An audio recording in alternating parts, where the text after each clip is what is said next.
Nothing happened, and I'm No. assuming I'm not going to get a Wait. dream in my sleep, hopefully. What do you think? Do you think the misery in your with you being in Hong Kong is because of your religious podcast? I don't think so, because it could be worse. Like, Hong Kong. My issue with Hong Kong is more What the heck? like I would want to. Wait, he posted something. Oh, we're hearing this live. Live. What is it? January 23rd in Hong Kong. So Jabari, I have some news that it's only fitting, since I'm part owner of Jabari's Wisdom. I do not know when that that conversation happened, but okay. I mean, with the amount of podcasts that we've done, I even took on some of the editing. It's just. Oh, really? Oh, really? Wow. I mean, okay, It's crazy. I can help take on some of the editing. Well, So since this is one of my platforms, oh,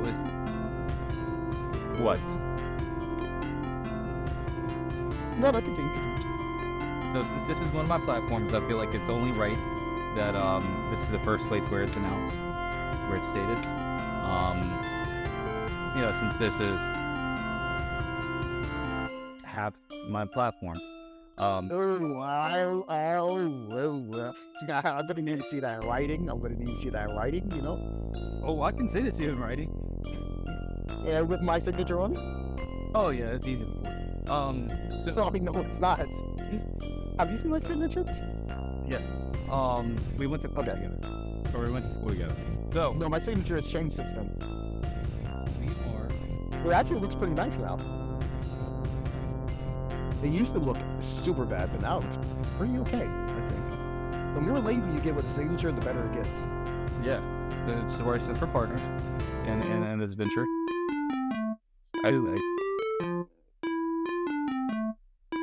I think it's only right that I release this information here. So, as you all heard, many episodes ago, I was writing an EP. Okay? Although that one's not out yet, I started writing EP number 2 the follow. Hey, okay. Hello? Yeah, hello. Oh, you didn't say anything. No, I said something hot. No. At least it didn't come through, so I'll say it again. Okay, I'll say what I said then. Yeah. Yeah. I didn't hear anything yet. That was interesting. That's interesting. Okay.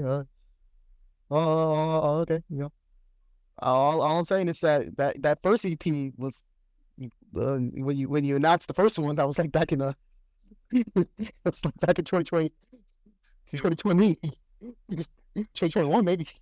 No, it's 2022. It was 2022. I think it was 2021, but No. I'm pretty sure it was before I came to Hong Kong. It was before I came to Hong Kong. No. I actually have it on my Instagram when I officially announced it. And I just thought of it. You don't even follow Jabari my music page. That's some friend you are. Maybe you should link it on your Instagram then. I like to keep my two lives separate. My music page is my actual self. So Oh, so you didn't follow me? Yeah, real some friend you are. He could just follow me up. Like, no, that's Beyonce. That's fair. Let me actually follow you. Jabari, you make a good point. Mm-hmm. I apologize. I usually do because I'm an oracle, like I said. I'm not going to hell with you. So I'm not going to hell. Can view your story on my music page, so therefore, it's official. Perfect. Oh, wow, I already followed. Let me see what's the most recent post. Oh, it's from 2022. See, 2022. I told you. I knew it was 2022. So, this is what I'll do. I will go ahead and read off the track list because I already have the names. I literally have a lot of this thought up. At least the names and the keys that they're going to both all be written in. And Jabari, I'll send you like the openings of each song because I already have each the opening done.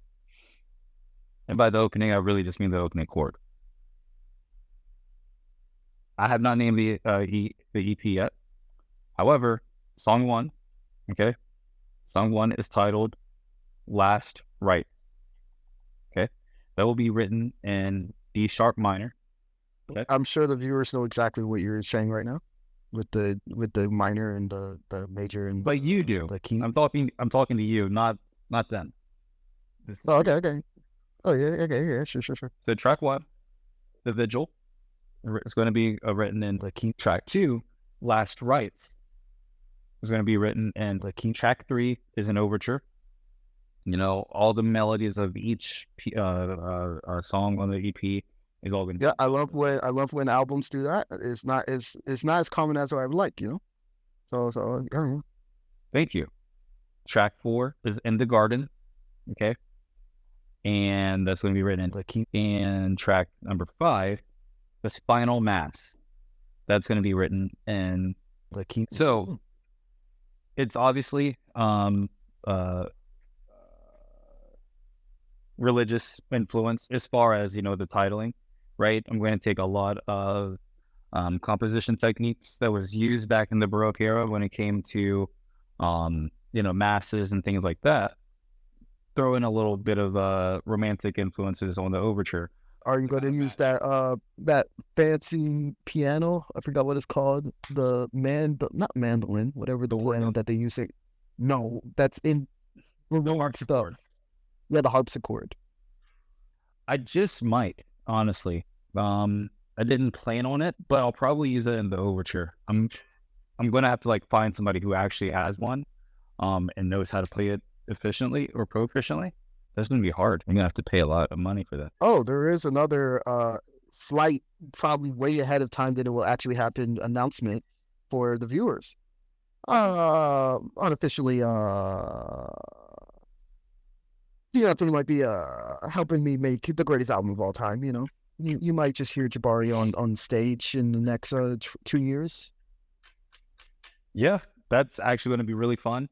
And believe it or not, I'm thinking about 5 songs, 6 songs, maybe. I'm actually going to be working on another song with a dear friend. 2 different songs. One of them is going to be a grunge song, you know. The other, just like so he can scratch his itch. It'll allow me to like dive mentally into that vein, like I used to when I was younger. I never wrote anything grunge, but I used to listen to a lot of it. So it'll allow me to dive back into that world, get it influenced. However, period. I'm also going to be doing a hip hop song myself. You know, I've been getting better at freestyling recently.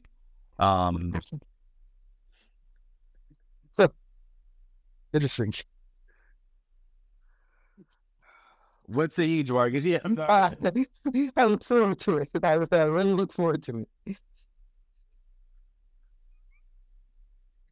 Oh.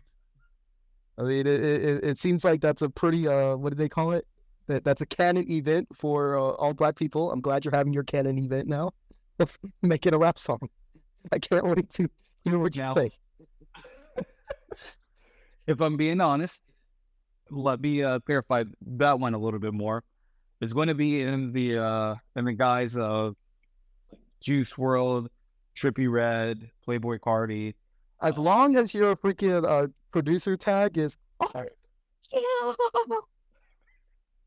I'll actually do that. I'm not even lying.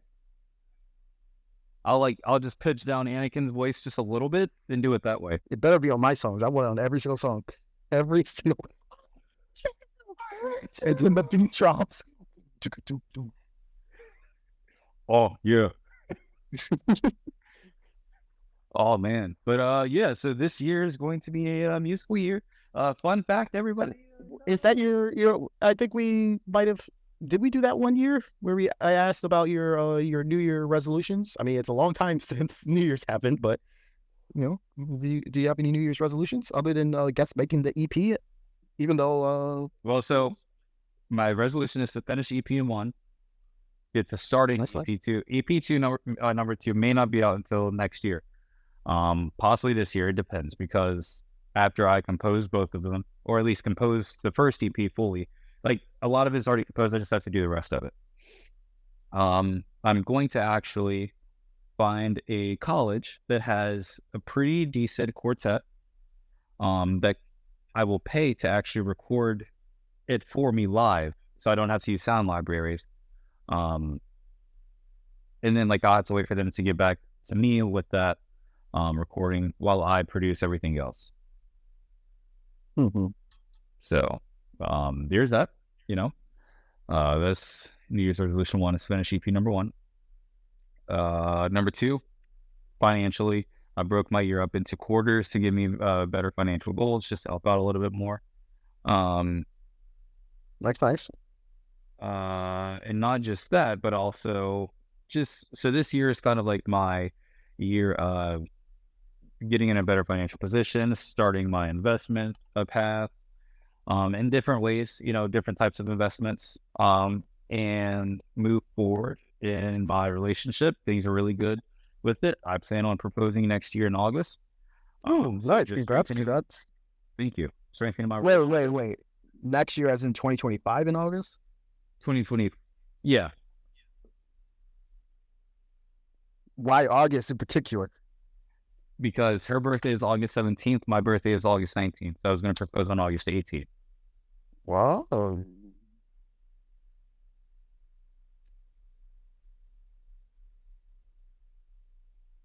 Nice.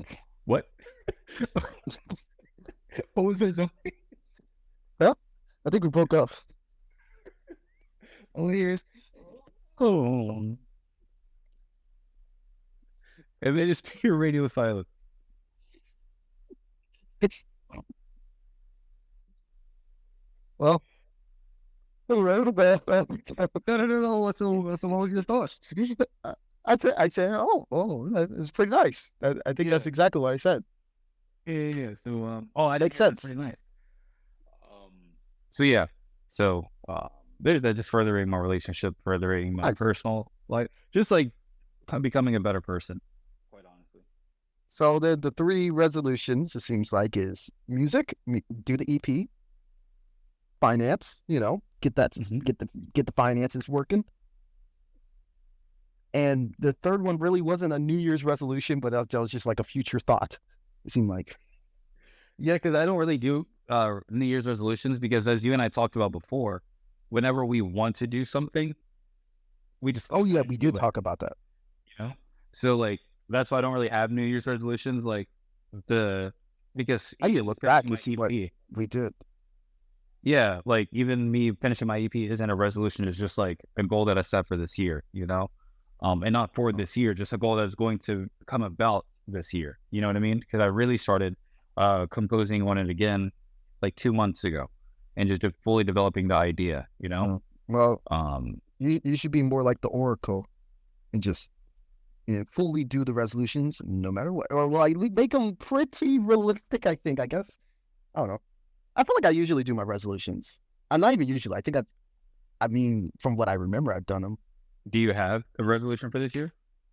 I do, but this one is actually not like, when I say not realistic, it's like a big goal, big, huge. So what is it? So the 2 is, 1, I need to become top level at math by the end of the year. Like by top level, I mean like where I could get my doctorate in mathematics. Mm-hmm. Because I guess it's technically not part of this year, but it still is a technical resolution, is that once I know the math well enough where I feel confident, I can I could get my doctorate if I wanted to in mathematics. 2025 is a year of starting a business. Unironically, I will attempt to start one. What business? Not classified, but it's tech related. Let's just say I had a dream. I had a dream when I was back in America. I was sleeping, and I was like, wait a minute. This dream, I could do that. And I hopped on ChatGPT. I made a whole roadmap for myself. a roadmap for the math and the other books and stuff. Like it's an actual like full level, next level roadmap, fully of like what books I need to read at what timing, or I should be past these goals. So then by 2025, I can just good old start this business. So Jabari, one thing you and I can do, good friend, we can reconvene on that one because I am actually.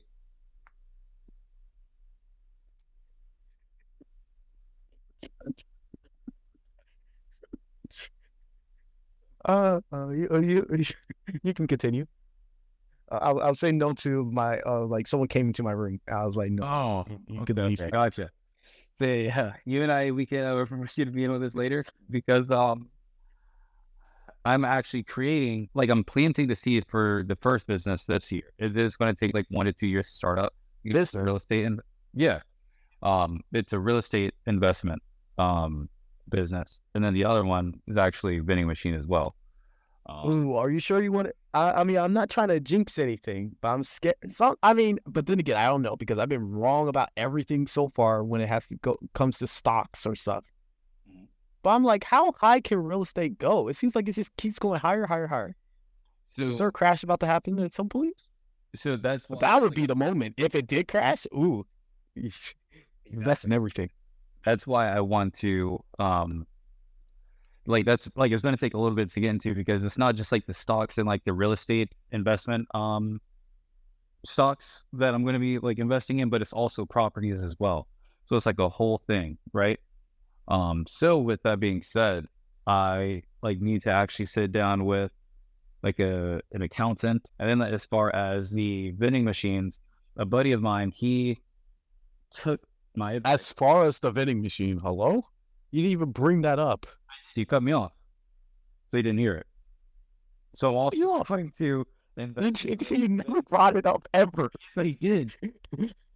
Freaking schizophrenic. When you go back and listen to this, you're literally going to be like, oh, and then you're going to text me. So, old sport, I was wrong. No, I'm just going to cut it out. So then the viewers will never even know if it did happen. If it did happen. But I know you're still going to text me and at least be like, yeah, so, like, if anything, you're going to send a voice message that's going to expire in 2 minutes, or therefore, like, there's truly no proof of it. But anyways, yeah, I'm also going to be investing in a few vending machines. A buddy of mine that I went to college with, or met in college rather, he took my advice on the vending machine, but now he's making anywhere between like a few $100s each month to like a few $1,000s each month, depends on the time of the year. He's been doing that for a little over a year, so he's going to help me get started with it. Since I gave what? You gave him advice for vending machines, and then he took it, and then he's making some money from it, and then he's going to teach you how to do it. So he's not teaching me how to do it. He's getting me. So the way that I told him to do it, find places that like you have a loyalty to and have loyalty to you, and put your vending machines there because they're not going to try to cut you out of money. And I said, and if you can actually partly own them, that's going to be even better. So he took it a step further and invested, like in some shares for a few companies. So like he now is like a part owner, you know, but like they're smaller businesses. So it's easier for him to like actually be entitled to like some say-so of the companies themselves, right? And he placed the vending machines in there. So therefore he just made sure that he cannot get screwed out of money. That's what he did. But he's also in IT. So he has like a steady stream of income coming in as opposed to me, since I'm in car sales and is very variable. And the market's crappy, so like not many car salesmen are making a lot of money. So he's in a better financial position to do all of this stuff, whereas I'm not. So he's just going to help me financially get started up with everything. But like as far as like all the like groundwork and all that stuff, I already know because I mean he's doing what I fucking told him to. Good news is he is a very close friend, like considered a brother. So I'm not worried about any shady crap going on, because all I have to do is just tell his mom. And then it turns out his mom was the one who gave him the idea. everybody would be on the ground. But yeah, so the reason I say that is like by the time that you start looking into starting your company, I can really just get you with my accountant or my advisor as far as like business is concerned, so they can help. Oh, your accountant will not be able to quantify the funds that I will be making from my idea. Like the money is not. I would not need an accountant. I would need a department to handle the amount of funds, the amount of profit. I would be. You tell what the You think I'm dumb? You think I would tell you? You think I would say that openly in Hong Kong, where someone two meters away from the ceiling? What up, talk in Hong Kong? You said it so nasally. Guys, I'm not gonna give out secrets to becoming a trillionaire. The heck? I mean, but then again, this is my theory though, is that most people, even if I had the idea or said it out loud, even though I won't, but even if I said it out loud, most people wouldn't, because they, like, for example, you need to have the math handled, like, down. It's not just memorization. If I'm $1 trillion in debt, that means I'm set. That means, unironically, I'm set. Because, like, for you to be $1 trillion in debt, that means you have $1 trillion of assets. I think, right?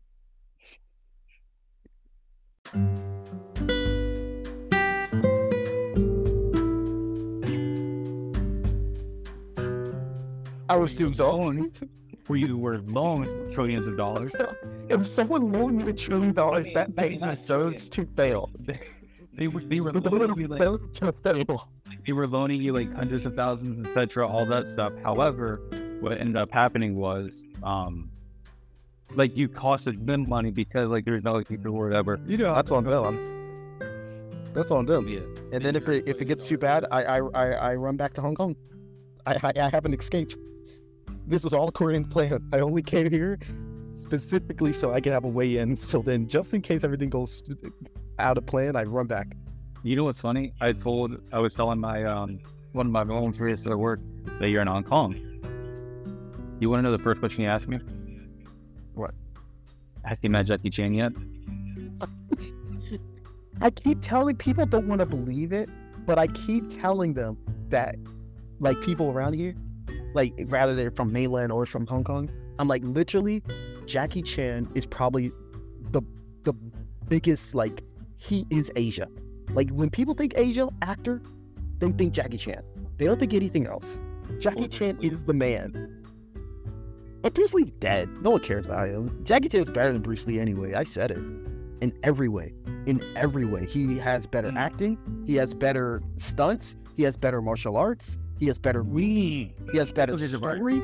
Okay, that's okay. It's okay. No, I said it because I watched it. I watched all the movies. I watched all the Bruce Lee movies, and then I watched other Hong Kong action films, and then I watched Jackie Chan. Jackie Chan was more fun to watch every single time. Jackie Chan was he is the greatest human being to have ever existed, who has originated in Asia. You're only saying that I said it. Challenge Showdown and Jackie Chan Adventures on PBS Kids. No, I watched his actual movies. No, Rush Hour doesn't count. I'm not talking. I'm talking about the Hong Kong action film. Nope. It's okay, Jabari. I would say even his, what was the movie that Jackie Chan, like, what he made him become who he was? Because he was supposed, like, when Bruce Lee died, he made a movie. He made like a remake of Bruce Lee's movie, and that was like his start, because he was supposed to be like, he had to ride Bruce Lee's coattails. Yeah, that was how he started, because everyone was riding Bruce Lee's coattails. And then Jackie Chan was big brained. He was like, wait a minute, why would I want to be like this trash? I'll be my own person. And then he became the greatest human being to have ever existed, to originate from Asia.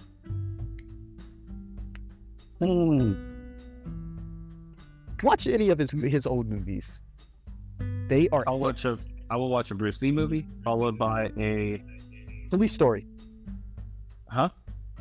Police Story. Watch Police Story. Okay. Iconic. I will watch it. Or The Drunken Master. No, that's the super iconic. That's where the Drunken Fist comes from Rock Lee. Honestly, the Drunken Masters were most of the, like, say, what's his name, Master Roshi. He's like based off of the Drunken Master. Like a lot of anime stuff is based off of Jackie Chan's movie. Literally, Jackie Chan's the man. He deserves every bit of hype he gets. He does. I love Jackie Chan. That's why I'm always asking you about him. Yeah, I'm sad, but he lives in freaking Beverly Hills. He doesn't even go to Hong Kong anymore. I'll change that. From the tragic black country where he has to move back. Well, I'll be okay with that. I want to see him before he dies. I mean, he's getting kind of old now. Let me see. How old is he? When he passes, I'm just going to cry. Oh, he's 70 years old. He has a good way to go. There's no way he dies before he's 90. That is a healthy man. Because I need to meet him. We have about 20 to 30 years to see him. But technically, like 20 years because if he died today, when we get the headline, I would kill you. That would mean I'm literally an oracle. Unironically, it would mean I'm an oracle. That means I felt it. I felt it, and I just ignored the feel. And I was like, no. He'll probably last a long time. Not to jinx it. But yeah, we probably have like 20 years before he starts becoming senile. And then probably 10 years after that before he just is too old and just dies. I wish Evan was here for the cultural appropriation conversation, but you guys probably would have gone into an argument. So maybe it's good. He would start going into conspiracies about how they're making the black people gay or something. Right. I was listening to a podcast where they brought up that. I was listening to a podcast where they brought up that conspiracy, and they're saying say because there are certain black conspiracy something like it's in the water that's making like black men more feminine, and it's like some type of population control type thing. And the hosts were saying but the weird thing is you never hear about people saying that black women are becoming more super hyper feminine though. It's like no, black women are kind of as they always have been. Like there's no why is it only affecting the black men? Well, have thought about that? I haven't thought of that. One thing. Jackie Chan has a new movie. Really? Oh, Kung Fu Panda 4. I hate that franchise. Wait, no, you did not just say that. You did not just say that. And your credibility just went to the pooper. Well, let me not say. Kung Fu Panda 1. I don't know about 2 or 3, but Panda 1 was one of the greatest. I watched a lot. I just couldn't. 2 and 3 just couldn't get my attention anymore. It's not 1. They made 1 too good.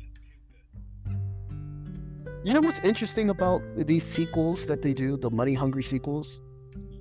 For example, Frozen was successful. It was iconic. Do you want to build a snowman? No. Like everyone knows Frozen. But then they made Frozen 2. You didn't hear a peep from that movie. Not a peep. It's as if that movie never existed. What's Inside Out? Inside Out, another movie. You know, I never watched it, but you hear a lot about it. Everyone talks about how good Inside Out is. Then, apparently, Inside Out 2 came out a while ago. Let me see. Let me make sure. Maybe it's not out yet. Oh, it's not out yet. That's why. It comes out June 14th. Okay, I take it back. But Frozen 2 is a perfect example. It's like the money hungry. And then they ruined the legacy, kind of. Boruto, same thing. Naruto, iconic. Then they make Boruto. Freaking Dragon Ball Z, iconic. Then they make freaking whatever the other one that apparently just didn't exist before Dragon Ball Super. There's one before Dragon Ball. Yeah. That's still weird to me. Because Dragon Ball GT is pretty solid. Apparently, they're making a new series. And they're saying Dragon Ball Super doesn't exist now. Like, it's not part of the lore or something. Something weird. I'm tired of doing this. Let me ask you this. What's your favorite franchise? Franchise? Ooh. A franchise that is good. Oh, Grand Theft Auto, easy. And what's your favorite one? Ooh, that's hard. Ooh. I mean, I think Grand Theft Auto 4 had a bigger impact because that was the first game where I was like, whoa, this is like exciting. This is like new. But I would say Grand Theft Auto 5 is still like, you know, it's more polished than any other Grand Theft Auto. Yeah. I mean, each Grand Theft Auto has their own like highlights and negatives, so it's hard for me to like pick a favorite. Are you ready for Grand Theft Auto 6?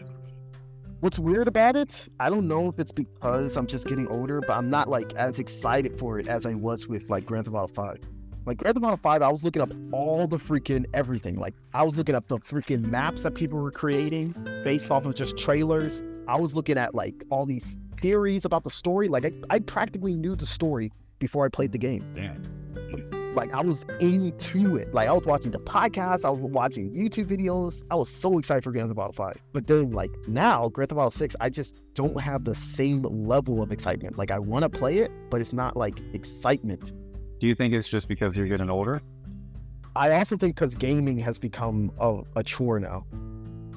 Like now the games are too long to play. Like I don't know if it's because, I don't even think it's because I have a job, but it's because the games are just too long. Like I don't want to play 200 hours worth of gameplay just to play a game. Like I just want a good story, like a 10-hour story, maybe 24-hour story, but nothing more than that.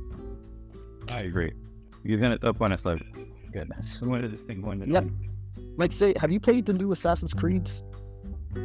I played the newest one. Those ones are too long. Yeah, and like Assassin's Creed 3 is my favorite. Well, 2 and 3. But anyway, I mean, yeah, those are good. Those are good. I enjoyed them because they were decent length. The side missions weren't too much. Like it was actually a well-paced game. But that was back when games were well-paced in general. Batman Arkham series, I wanted to murder them. What? Only because you spent so much time on the main story, and then for you to finish all the side mission. Game. Ooh, you're credibility them down right there. Don't get me wrong. I love the Arkham series. And I'm not saying I don't like them. That's my favorite game series, other than Final Fantasy. But still, I'm just saying, the time to actually fully complete the game was a very long time. But the thing is, like certain games, like say Batman, I think is one of them, where I didn't really think about the hours spent because I thought that was reasonably paced, even with the side missions. Because I could almost 100% the game easily. And I'd say even side missions. The only side mission I'm really referring to is the Riddler one, going around all of Gotham fighting all of those. That's okay. The first one was worse. At least the city in Arkham Knight, like it showed you where they were on the map. Yeah. The first one, it was just, that was actually a chore. But I still 100%ed it. Really? Yeah. And it wasn't too bad. Like, but meanwhile, Assassin's Creed, if you want 100% like Assassin's Creed Odyssey or something, that's like 200 hours down the drain. Where it's just like, what the heck? A game shouldn't last that long. And it's not like say, at least with Rockstar games, like rather that's Red Dead Redemption 2, Grand Theft Auto 5, like the side missions, like they had a story, like there was effort for those side missions. It wasn't like those were fetch missions. Like they were just as detailed as the regular missions.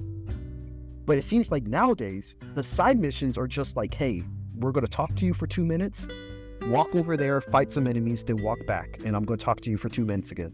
Where it's like, that's not a mission. That's a delivery quest. Have you ever played any of the Final Fantasy? I'm not a big, like, say the old ones, I'm not a big turn-based guy. That's why I didn't like Pokemon, because I don't like turn-based combat. But I did play the one where you're in a car. Oh, yeah, Final Fantasy 15. I actually like that. I know other people didn't like it, and they said the combat was boring. I thought it was a comfy game. It was my introduction to Final Fantasy, like, again, ever since I was a kid. And that made me fall in love with Final Fantasy all over again. Final Fantasy truly is like my favorite franchise in games because of Final Fantasy 15. You know, like that's my favorite game ever. Yeah, that game was nostalgic. The soundtrack was absolutely beautiful. You felt like you were actually in a regalia with like the 4 guys. You know what I mean? Yeah, like there was friendships, like actual friendships. Like you were engulfed in that game. Like, I'm not even gonna lie to you. Like, when at the end, I wanted to cry. I was just like, damn, man, I'm no longer with my buddies anymore. Our mission's well done. I replayed the game a couple of times just for that, like, feeling again of just like being a part of it. Like crazy. Damn. Like, I don't know. Yeah, I like that. Like, that's why the only reason I haven't played any other ones, I only like the modern. I'm not for the turn-based. I'm not That's for the fair. turn-based at all. That's fair. But like, say when those other games finally come out for PC or whatever, I'm playing them. Like, I want to play When I the get my Amiibo. PS5, when I get my PS5, I'm definitely playing 16. I'm getting that. But I'm also going to play the remake, or Final Fantasy VII. When the remake came out, I haven't played 7 since I was a kid, so I like went back, paid for 7, and then replayed it. And like, I like it only because it's nostalgic, but if I'm being honest with you, I need the more modern touch. Just like for me to keep my, for it to keep my attention for a long period of time. I'm trying to think, is there any other game series that I like that just seems like it was solid the whole time? I like, I think Red Dead Redemption, but I already said, like, freaking Grand Theft Auto. Red Dead Redemption is just Grand Theft Auto. They should have never made a Last of Us 2. They should have kept it as just the one video game. I mean, I've never played it because I never had PlayStation 4 or whatever, but just from an outside perspective, hearing the story or watching someone, like, you know, do a video essay on the story, I thought it was pretty good. Story-wise. I mean, yeah, but it just didn't. Like, that's my thing. Like, when somebody puts, like, when studios put so much effort into, like, this first thing, like, if you think that you're possibly going to make a number 2, please don't make number 1 as good. Because it's hard. Well, I think the issue, though, the reason why 2 was so bad to other people, like, the opinion that 2 was so bad, is because the writers weren't making it for gamers. They were making that story for, like, introspective movie watchers. But that's not what a video game community is. We like, you know, the gameplay. We like, you know, a bombastic story. We want to be immersed in a story that, like, you know, kind of makes you feel like you're in the story. But they were trying to make this story about, like, revenge, like how bad revenge is. It's like, see, what's her name, Ellie? She went through all this to get revenge for whatever his name was. But in the end, it ended up she was still empty or whatever. And they tried to make it like, oh, don't you see, from the bad girl's side, the one who killed the guy, she actually has stuff that she's dealing with too. Like, you know, it's a cloud of war kind of thing with revenge, or like with, like, you know, stuff like that. But that's not a story you tell through a video game.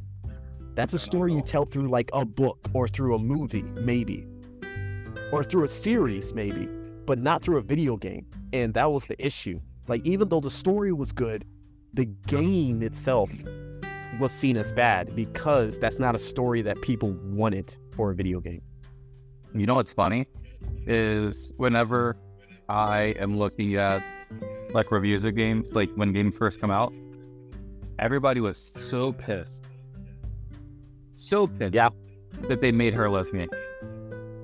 But it's just funny, like, the smallest things, like how, like, it pisses off the audiences. Well, I will say, like, even though I'm not, like, I'm not really anti-LGBT at all, because, you know, I don't really, you know how I feel about Moonlight. So, yeah, okay, yeah, you know. Anyway, but I will agree that it's, like, because I've been playing a little more modern games nowadays, because, you know, I haven't been, like, most of the games I've been playing for the past how many years have been, like, old. Like, when I say old, like, say 5 years old. So it's not old, but old for in the gaming prospect. Because, like, say how I only just played Final Fantasy 15, like, a year ago or 2 years ago or something. Damn. Yeah. Damn. But still. Yeah. Like, the most modern game I've played so far, like, actually that's modern is probably Red Dead Redemption 2, and I played Starfield. But that's what I want to bring up. Like, now that I'm playing a lot of these modern games, it does feel weird that they have been talking about, like, they're adding so many LGBT characters, like, side characters, or, like, where they bring up, like, oh yeah, me and my husband, where I'm like, okay, you're trying to be more progressive. But what's weird to me is that, like, they're showing more representation of LGBT than like statistic wise. Like it's seemingly, you know, trans and LGBTQ is supposed to be like maybe around 5% of the population officially or something like that. But it seems like when you're playing a video game, it seems like they're like they're more common than black people. Or I'm like, what the heck? What is this? Like, why are there so many people talking about their husband or talking about their wife? Like, you know, where I'm like, this is the majority. And then what's worse, the majority of gamers are just not that type of community to like really push that too. Like you can like hide it. When I say hide it, like you can like mention it. Like maybe there's the one iconic character who is gay, or like the one iconic character who's lesbian or whatever. But it's like, I feel like they need to know their audience. They know that the people, like for example, I mean, I know they don't do this in Call of Duty, but let's just say in Call of Duty, all of a sudden Captain Price was like, I had a husband. I will murder them. I don't care. Look, I know I'm gonna get canceled if this comes out in 20 years. I don't give a damn. If you guys make my casting gay, everybody's getting it, okay? You are not going to do that to Captain Price. We went through hell and back together. Multiple eras. You see, Freaking World War II? More than I can count. You guys are not doing that. But I bet you there are probably some people in the marketing department for whatever reason be like, we should. Yeah, it's like, this is not your audience. Like, I know that, like, say maybe some of the workers, maybe a lot of the workers are gay, because I know a fair amount of developers are gay a lot of times, or especially for video games. They might be gay or trans, because that's kind of like, ironically, that's a lot of people in the community are gay or trans. But still, even though there's a lot who are gay or trans, or maybe a lot of influential people who are gay or trans, the majority of your customers aren't. So it's like, you gotta, I don't know. I don't know what they're expecting. Like, are they expecting people to be like, wow, this is so progressive and I like it? Well, you know that most gamers are cringe. Most gamers do not want to see that. They want to see, you know, they're the typical cringe male. They want to see big boobs, big butt, and the super strong Chad man who is like holding big guns. And if I'm being honest with you,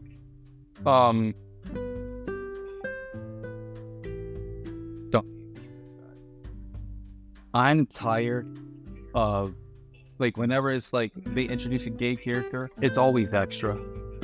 But I'm even more tired of when they introduce a gay couple, the kisses that they do, like for the introduction, and they make it a whole cinematic like scene. Wait, what games are you playing? Oh my gosh, you just revealed something here.